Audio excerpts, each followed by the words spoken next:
Oke, di video ini gue akan memberikan rekomendasi 5 base TH10 terbaik yang bisa kalian coba gunakan. Dan seperti biasa, untuk semua link dari base-nya kalian bisa dapatkan di deskripsi video. Base nomor 1.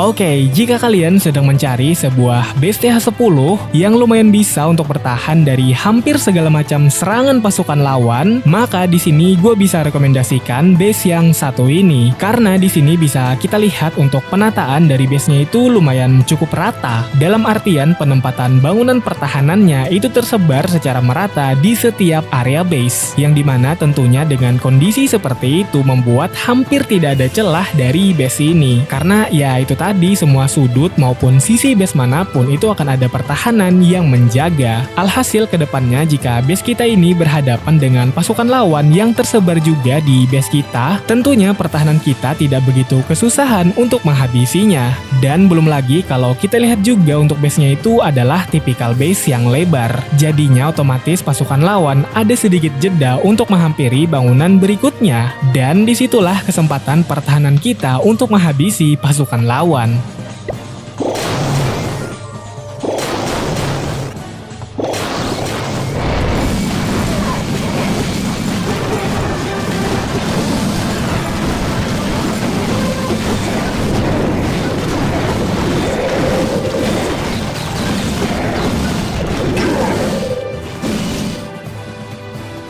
Base nomor 2.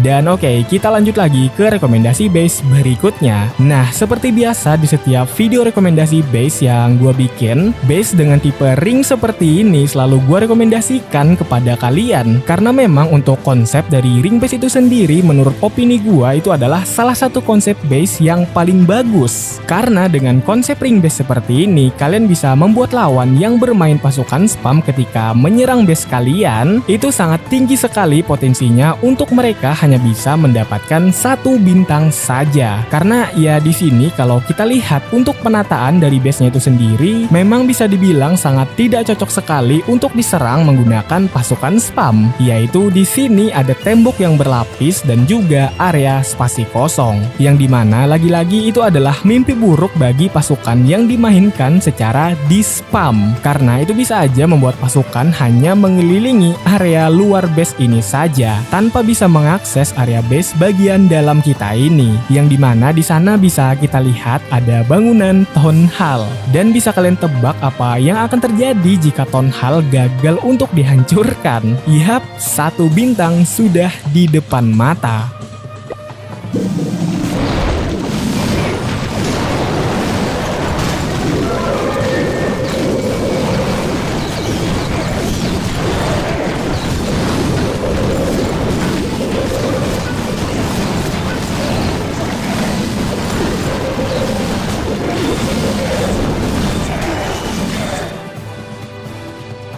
Base nomor 3.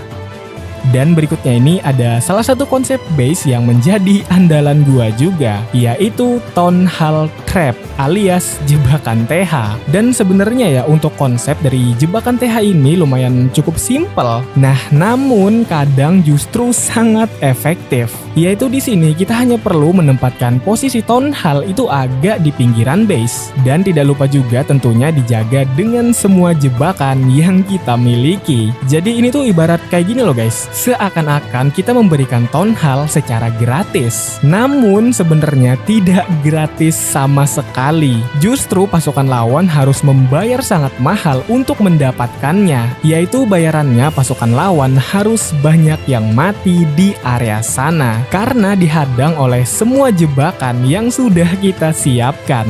Dan ya bisa kalian tebak apa yang akan terjadi ke depannya dengan kondisi pasukan lawan yang sudah menipis. Yaitu tentunya pasukan lawan tidak akan kuat untuk melanjutkan penyerangan. Dan seringkali serangan harus berhenti di tengah jalan. Karena ya pasukannya sudah habis, jadi mau apa lagi yang dilanjutin?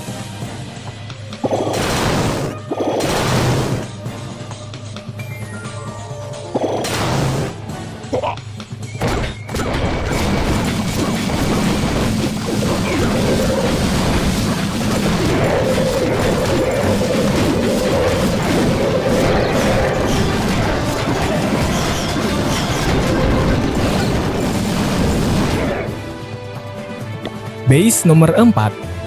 Dan oke, untuk rekomendasi base berikutnya ini adalah base dengan tipe simetris. Nah, sebenarnya untuk tujuan dari base dengan konsep simetris seperti ini itu sangat jelas sekali ya, yaitu untuk memaksimalkan sebisa mungkin semua area base. Jadi artinya hampir tidak ada celah untuk pasukan lawan bisa masuk, karena di semua area base-nya akan ada pertahanan yang menjaga. Dan ditambah lagi sebenarnya untuk base dengan tipe simetris seperti ini, itu lebih besar kemungkinan untuk memecah pasukan lawan. Terlebih lagi bagi lawan yang bermain pasukan dari area sudut base. Karena ya dari sudut pandang pasukan lawan, entah area kiri maupun area kanan dari base-nya itu sama aja. Jadi kadang justru hal sesimpel itu bisa membuat pasukan mencar-mencar.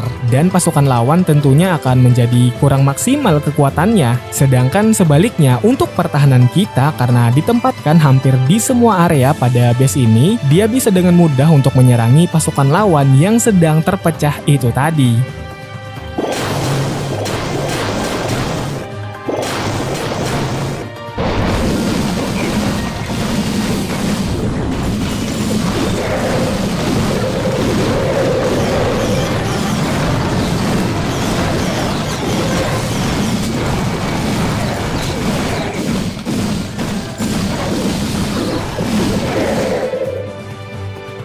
Base nomor 5.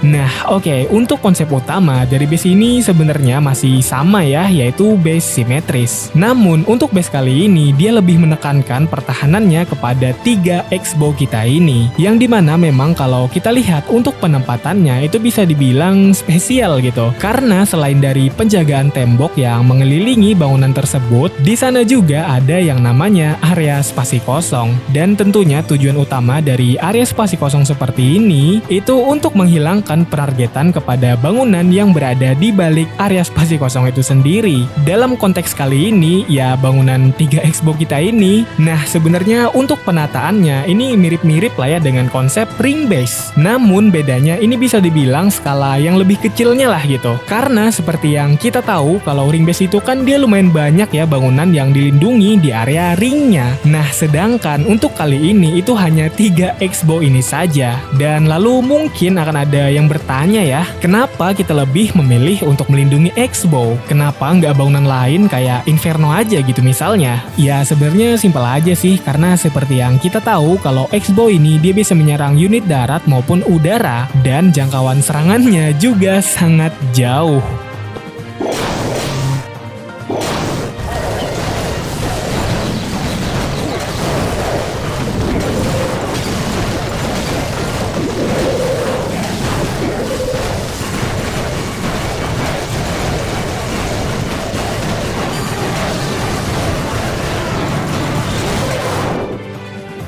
Base nomor 6. Dan yap, seperti biasa lah ya, untuk base yang terakhir ini anggap aja kayak semacam base pelengkap lah gitu. Siapa tahu mungkin dari kalian ada yang lebih tertarik dengan desain base minimalis dan rapi seperti ini, maka kalian bisa langsung gunakan saja. Dan oke lah, gua Padli will be back. Semoga